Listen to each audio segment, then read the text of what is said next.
These tarot decks that I create are really good story generators for your readings, okay? So let's get started.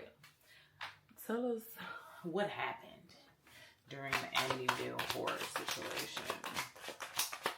Give us some insight on what happened during the Amityville Horror massacre. Holy Spirit. I don't even have my mic on. I'm tripping.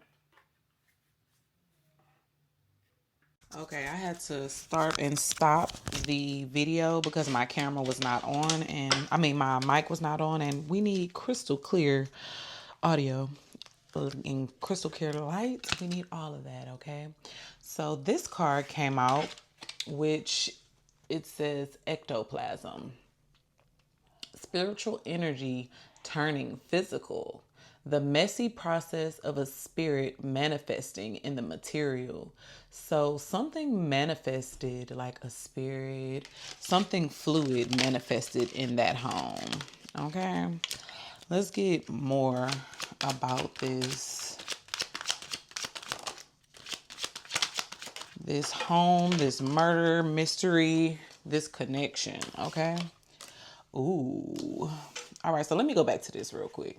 The ectoplasm. It looks like this group on this picture, they were doing a seance of some kind. Like maybe they were like doing stuff to call upon something. I don't know if somebody was like, maybe, they were a spiritualist or somebody who talked to spirits or something like that. And maybe something came over that wasn't supposed to come over. Okay, and I'm definitely thinking this person, the family or whoever had something to do, because all the stories that I'm doing, I know about some, but it's some that I don't know about, okay? So if you are familiar with the Amityville Horror and you connect dots that I'm not connecting, let me know in the comments, okay?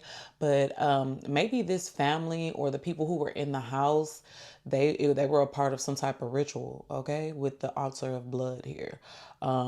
It was the peak of a ritual. So maybe this was like the completion. The murder was the like completion of the ritual. A commitment that requires a physical or emotional price. Okay, so somebody paid a price or a commitment in a ritual dealing with the Amityville Horror. So this was definitely some type of dark energy in that home, in that whole situation. Okay, the third card we got was the footprint curse.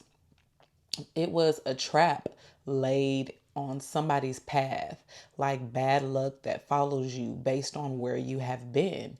So maybe, this was bad luck. Maybe someone in the family, they came across this person's path, or they came across the path of like their killer, and they brought them back to their home, or they brought them back to, the place that was once safe was made unsafe, okay? Because something followed them back. It's like they kind of cursed their own selves.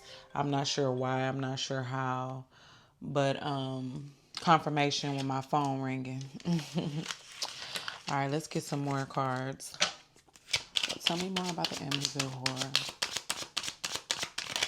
And I'm a journalist, so it's like I want to do research about each horror or each like topic that I'm gonna cover, but it makes it better if I don't. So I was led to not. Okay, so the Law of Return card came out. This card signifies like karmic consequence. Okay, the energy you send out returning double fold. So maybe this curse was like karma.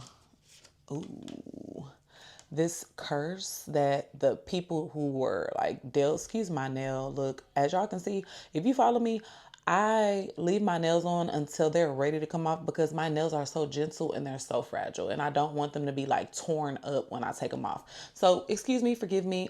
When I go, it's when I go, okay? But yeah, so I definitely think it's a curse like that followed the family, that followed whoever is involved in this murder. Like something that they did is like a bad karma. Something is returning to them, maybe from some of the spell work that they did or some of the, whatever bad energies they were dealing with, you know, like on their left hand path, very heavy. Any more information about this horror?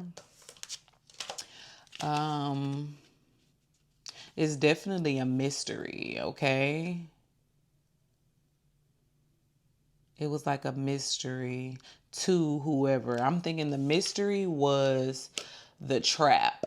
Whatever trap, that was the mystery. It was like that was something that, oh no. Ha, I know what that is. Okay. Apparition. Apparition and ectoplasma means what? Ghost. Like, come on. Like a ghost literally manifested. Maybe through someone, maybe in the house. I don't know, but something definitely manifested from the spiritual into the physical, okay? Something out of habit. Something out of habit here. Like maybe somebody was under some type of control. Maybe it was one person that this apparition took over or controlled, you know, like they were kind of programmed, like they were doing things that weren't their own with the Manchurian loop, you know, like when the Manchurian candidate, like somebody was controlling them pretty much like Ratatouille. Like that's what I'm getting. The simulation edge, peeking behind the curtain, seeing the raw code and artificiality of your environment. This is the truth card in my deck. This is the truth card, okay? It's like you're seeing beyond the veil. You're seeing beyond the code, all right? So I'm going to take that as that's enough. And I think that was a great way to peel and peek into that mystery, that spooky paranormal mystery, okay? So if you enjoyed this deck just as much as I did, you can get your own copy of the Fringe Reality Field Guide made by yours truly, okay? So go to my YouTube, go to the link in my bio, and you can get your own deck of paranormal tarot cards, okay? Well, oracle cards. Go ahead and follow me, subscribe here and on YouTube, guys. Love you guys. The moon and back. Later.